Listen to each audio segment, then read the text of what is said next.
Good morning students, मेरा नाम राहुल शर्मा है। Physics lecture JPN senior secondary school physics first lecture में आप सभी का स्वागत है। और फर्स्ट लेक्चर इलेक्ट्रोस्टैटिक्स स्थिर विद्युतिकी आपका चैप्टर फर्स्ट है।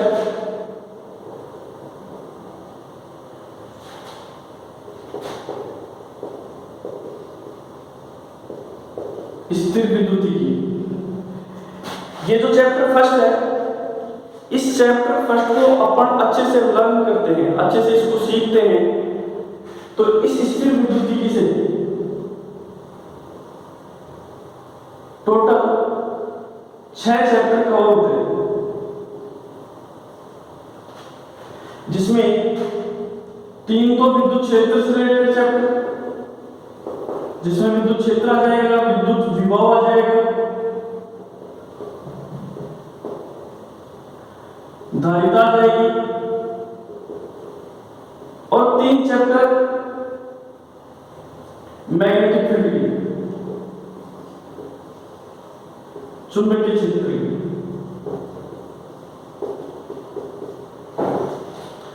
इसमें आवेश स्थिर अवस्था में रहेगा और इसमें आवेश गतिशील अवस्था में रहेगा। तो इस फर्स्ट चैप्टर को अच्छे से लर्न करने से अपने 6 चैप्टर कवर होते हैं, इसलिए अपन फर्स्ट चैप्टर ही स्टार्ट करेंगे।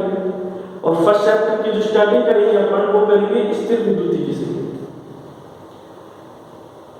अब स्थिर विद्युतिकी से अपन स्टार्ट करें तो सबसे पहले अपने को उसकी डेफिनेशन पता होनी चाहिए कि स्थिर विद्युतिकी है क्या। तो स्थिर विद्युतिकी के बारे में सिर्फ सिंपल सी बात ये है डेफिनेशन के तौर पे, परिभाषा के रूप में, कि स्थिर विद्युतिकी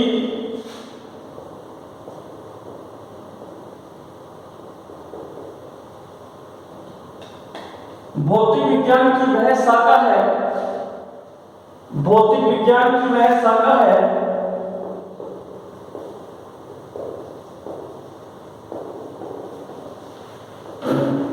स्थिर विद्युतिकी भौतिक विज्ञान की वह शाखा है जिसमें सिर्फ केवल स्थिर आवेश का अध्ययन करेंगे। सिर्फ किसका अध्ययन करेंगे अपन? स्थिर आवेश का। मतलब chapter number first, chapter number second और चैप्टर नंबर थर्ड, इन तीनों चैप्टर्स के अंदर आवेश जो रहेगा ये आवेश आपका स्थिर अवस्था में है। मतलब जो भी डायरेक्शन करेंगे, जो भी टॉपिक पढ़ेंगे, उन सभी के अंदर आवेश की जो प्रेजेंसी है, आवेश जो है वो कौन सी अवस्था में रहेगा? स्थिर अवस्था में रहेगा। इसकी परिभाषा पर देखें, इसकी डेफिनेशन पर देखें, तो इसकी डेफिनेशन के अकॉर्डिंग, इसकी परिभाषा के अकॉर्डिंग क्या होगा?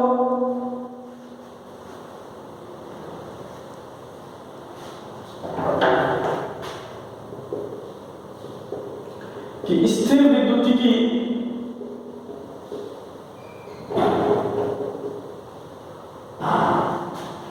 भौतिक विज्ञान की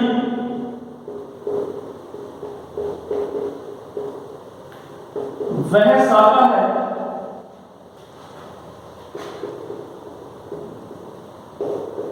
जिसमें केवल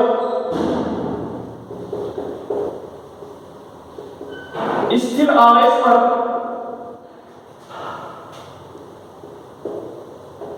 अध्ययन करेंगे।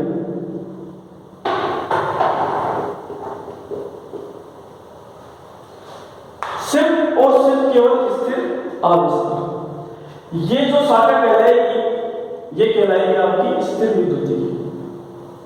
अब इसके अंदर एक छोटी सी फिजिकल क्वांटिटी आई है, रेस्ट चार्ज, स्थिर आवेश। ये स्थिर आवेश है क्या? सबसे इंपॉर्टेंट बात, यदि इस स्थिर आवेश को अपन समझ गए तो टोटली स्थिर विद्युतिकी अपन समझ गए। तो अपना मेन टारगेट क्या रहेगा? आवेश को समझो। अब आवेश क्या है, चार्ज क्या है, आवेश।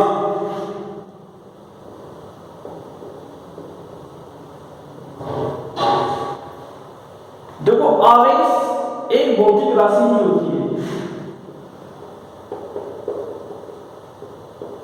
फिजिकल क्वांटिटी होती है, लेकिन इसके प्रभाव क्या है कि यदि यह आवेश किसी भी बॉडी पर उपस्थित हो जाएगा, किसी भी बॉडी पर, तो उसका आसपास का जो क्षेत्र है, आसपास का जो एरिया है, ये एरिया आपका मॉडिफाई करेगा। मॉडिफाई करने का मतलब इस क्षेत्र के अंदर विद्युत क्षेत्र और विद्युत क्षेत्र से संबंधित जितने भी प्रभाव है वो सारे के सारे यहां पर इस एरिया के अंदर विद्युत क्षेत्र या विद्युत क्षेत्र से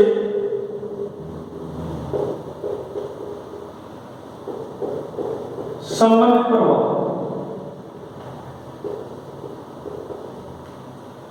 इस पूरे एरिया के अंदर अप्लाई करेंगे। और ये सब किसकी वजह से होगा, आवेश की वजह से। यदि यह आवेश यहां पर नहीं हो, यदि अपन इस चार्ज को यहां से हटा दें तो ये क्षेत्र बिल्कुल हट जाएगा, यहां पर किसी भी प्रकार की कोई कठिनाई नहीं होगी, मतलब किसी भी प्रकार का कोई प्रभाव नहीं होगा, न तो विद्युत क्षेत्र का प्रभाव होगा, न विद्युत क्षेत्र से संबंधित कोई प्रभाव होगा। मतलब स्थिर विद्युत की काम नहीं है। वो बॉडी, वो पिंड कौन सी अवस्था में रहेगा, उदासीन, न्यूट्रल।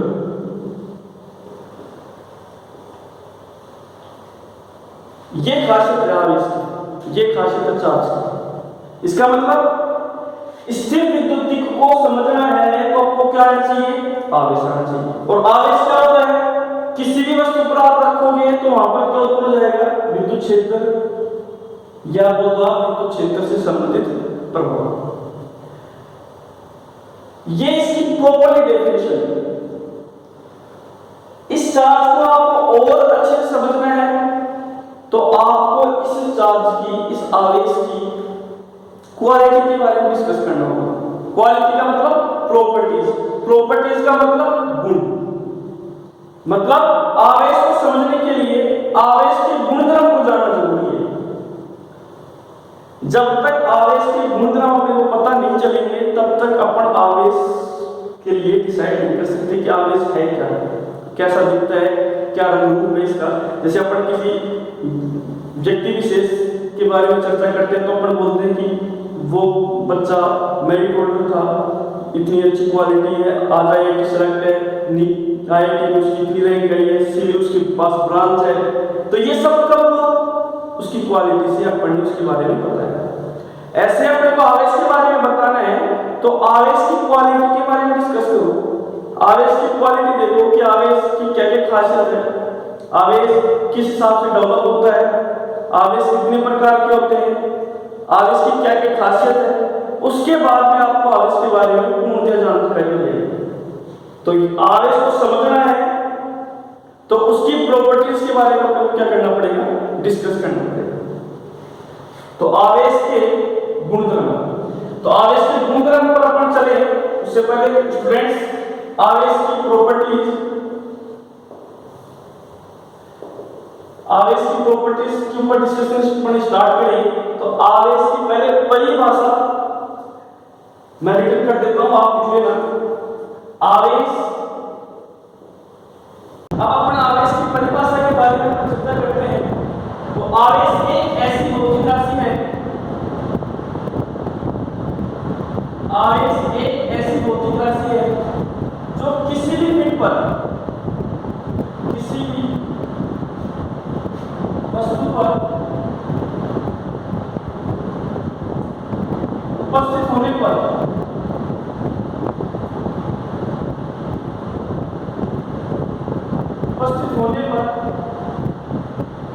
विद्युत क्षेत्र या विद्युत क्षेत्र से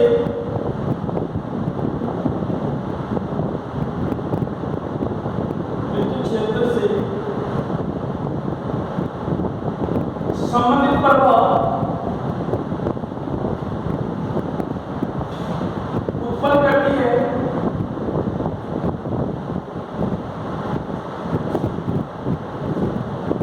आवेश पर।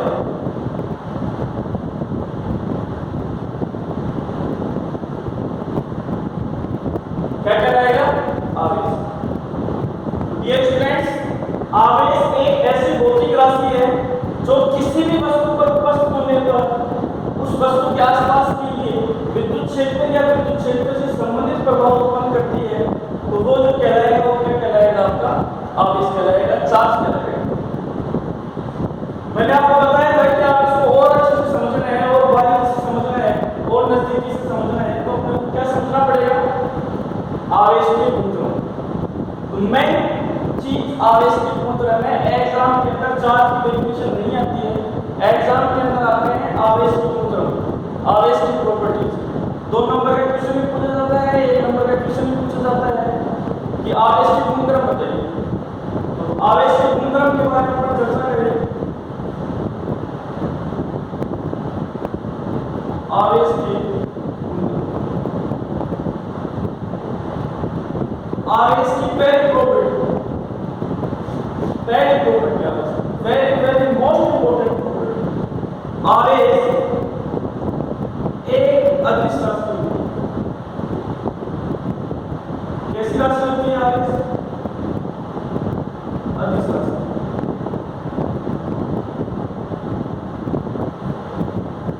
मतलब इस आवेश की कोई दिशा नहीं, कोई डायरेक्शन नहीं। आवेश एक दिशा नहीं होगा।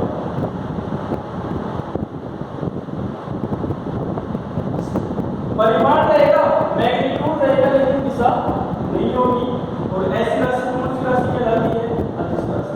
आपने बाकायदे जो क्लास में पढ़ा है कि सदिश राशियां और अदिश राशियां। सदिश राशियां वो राशियां जिसमें दिशा भी होगी और परिमाण भी होगा, और अदिश राशियां जिसमें सिर्फ केवल परिमाण होगा, दिशा नहीं होगी।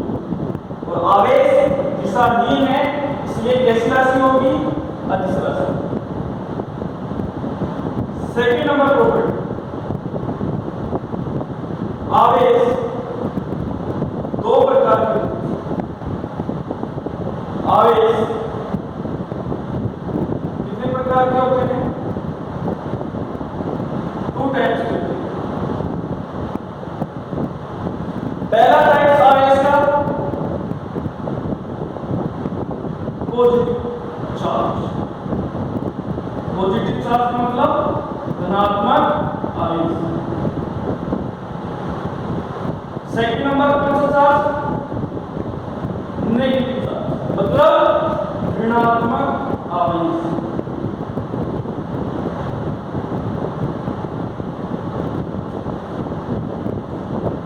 अब आपके माइंड के अंदर एक चीज चल रही होगी कि धनात्मक आवेश कब होगा और ऋणात्मक आवेश कब होगा।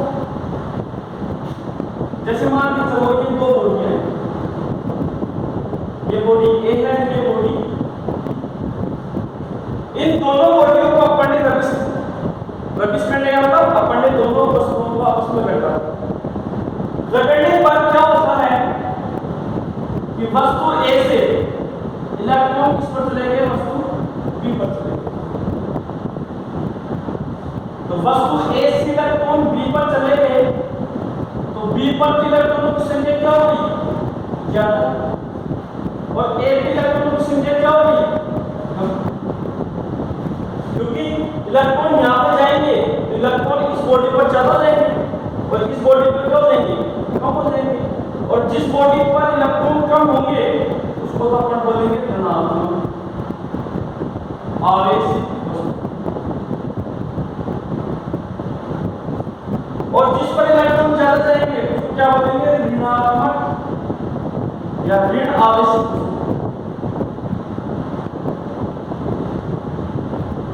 इसका मतलब क्या हुआ? Efficiency of charge is represented to positive charge, मतलब आवेश की कमी, sorry deficiency of charge is equivalent to positive charge. It means आवेश की इलेक्ट्रॉनों की कमी धनात्मक आवेश को प्रदर्शित करती है, इलेक्ट्रॉनों की अधिकता किसको प्रदर्शित करेगी, ऋण आवेश। जिस भी वस्तु पर इलेक्ट्रॉन ज्यादा होंगे वो वस्तु ऋणावेशित वस्तु बनेगी, जिस वस्तु पर इलेक्ट्रॉन कम होंगे वो वस्तु बनेगी धनावेशित वस्तु। मतलब धनात्मक आवेश कब आएगा, जब इलेक्ट्रॉन की कमी होगी, और ऋणात्मक आवेश कब आएगा, जब इलेक्ट्रॉन की अधिकता। इस प्रकार आवेश कितने प्रकार के होंगे, दो प्रकार के, धनात्मक आवेश, ऋणात्मक आवेश। धनात्मक आवेश का मतलब इलेक्ट्रॉनों की कमी, ऋणात्मक आवेश का मतलब इलेक्ट्रॉनों की अधिकता। ये दो प्रॉपर्टी होगी। पहली प्रॉपर्टी मैंने बताई आपको, आवेश एक अदिश राशि होती है। सेकंड नंबर प्रॉपर्टी, आवेश दो प्रकार के होते हैं, धनात्मक आवेश और दूसरा ऋणात्मक आवेश। इसके बाद में अपन थर्ड नंबर प्रॉपर्टी के बारे में डिस्कस करेंगे। आप एक बार रिपीट कर लीजिए इसको, और कोशिश करते रहिए कि साथ ही साथ आप रिपीट करते रहिए, तो टाइमिंग आपकी भी वेस्ट नहीं होगी।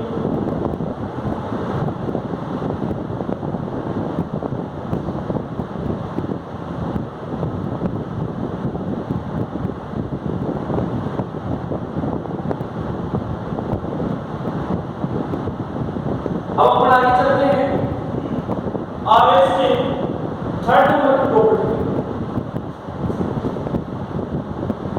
आवेश का तीसरा गुणधर्म।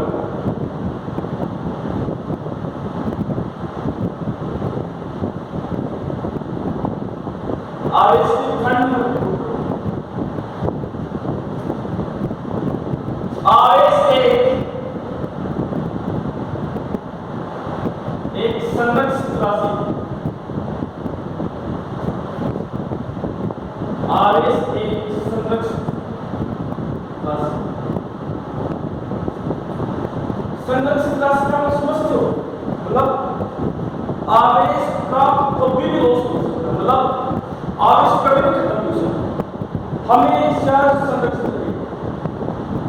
न तो आप आवेश को उत्पन्न कर सकते हैं और न ही आवेश को क्या कर सकते हैं, नष्ट कर सकते हैं। सिर्फ क्या कर सकते हैं अपन आवेश को, एक वस्तु से दूसरी वस्तु पर ले सकते हैं, उत्पन्न नहीं करेंगे और नहीं क्या करेंगे अपन उसको नष्ट। देखिए कैसे, अभी अभी मैंने चर्चा की थी कि दो वस्तु ली थी अपन, एक वस्तु ए थी, दूसरी वस्तु क्या थी, दोनों वस्तुएं न्यूट्रल है, दोनों वस्तुएं कैसी है, न्यूट्रल, मतलब उदासीन, मतलब किसी भी प्रकार का कोई आवेश नहीं। आप देखिए दोनों वस्तु के बारे में बात, वस्तु का मतलब एक तरह से मान चलो यौगिक की मान लो, कंपाउंड। यौगिकों का निर्माण किससे होता है, अणुओं से। अणु किससे मिलकर बनते हैं, परमाणुओं से। और परमाणु के अंदर क्या क्या होते हैं, परमाणु के अंदर नाभिक होता है, जिसमें इलेक्ट्रॉन सराउंडिंग भी क्या करते हैं,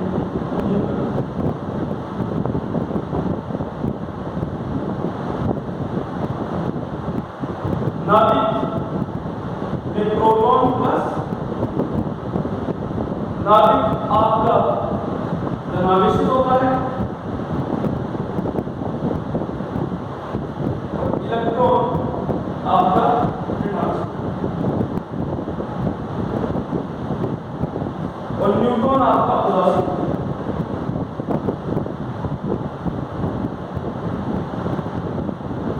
ये तो आप जिंदगी में भूल ही जाना है कि नाभिक से प्रोटॉन बाहर निकलेंगे, यदि नाभिक से प्रोटॉन बाहर निकल गए तो यौगिक फिक्स, क्योंकि जब नाभिक ही नहीं रहेगा तो फिर यौगिक बन नहीं सकता।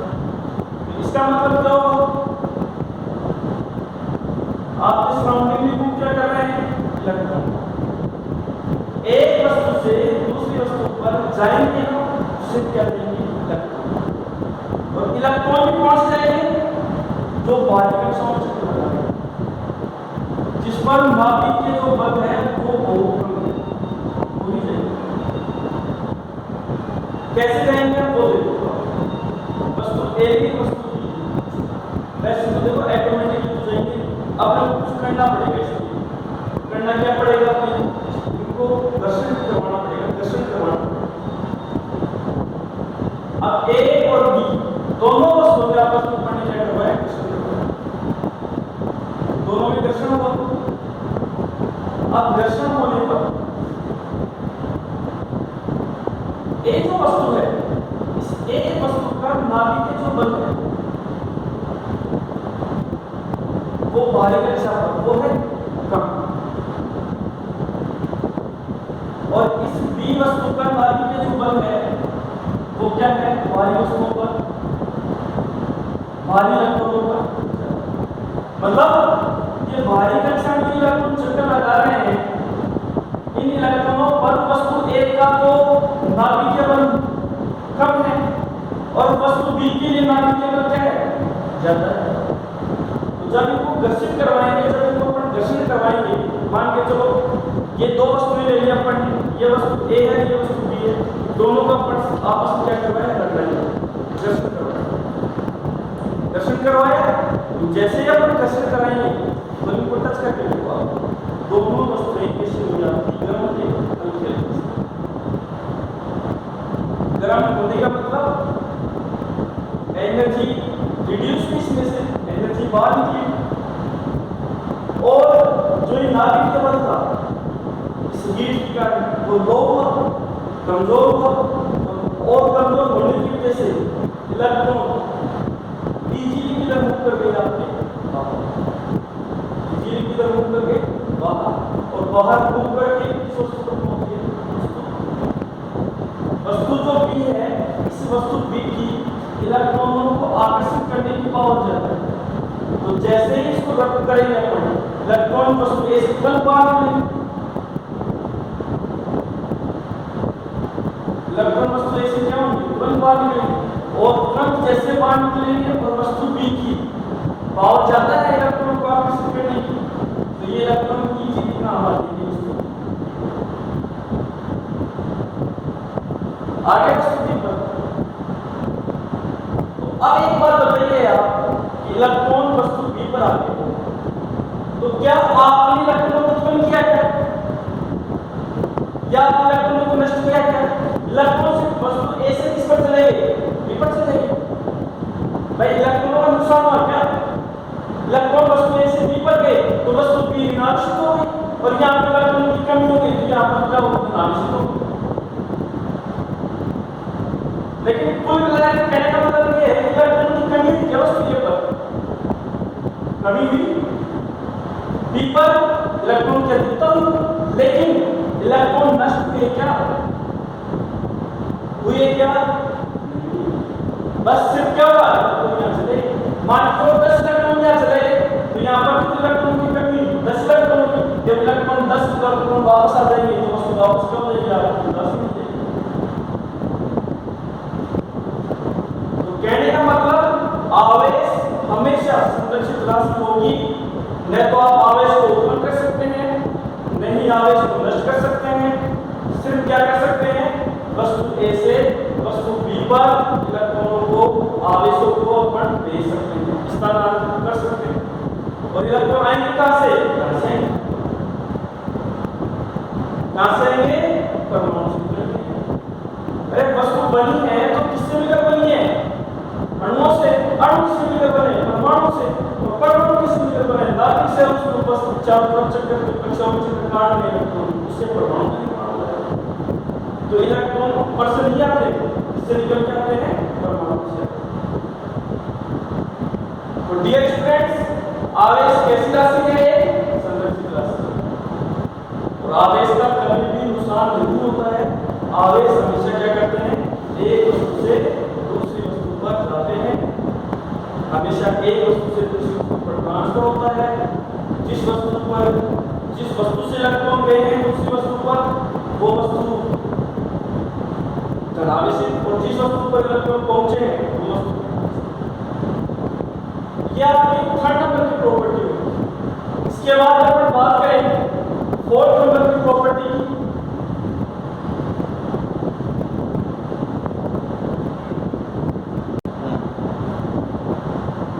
इसके बाद अपन फोर्थ नंबर प्रॉपर्टी की बात करेंगे और ये आपके नेक्स्ट लेक्चर के अंदर आपकी ये वीडियो डाली जाएगी।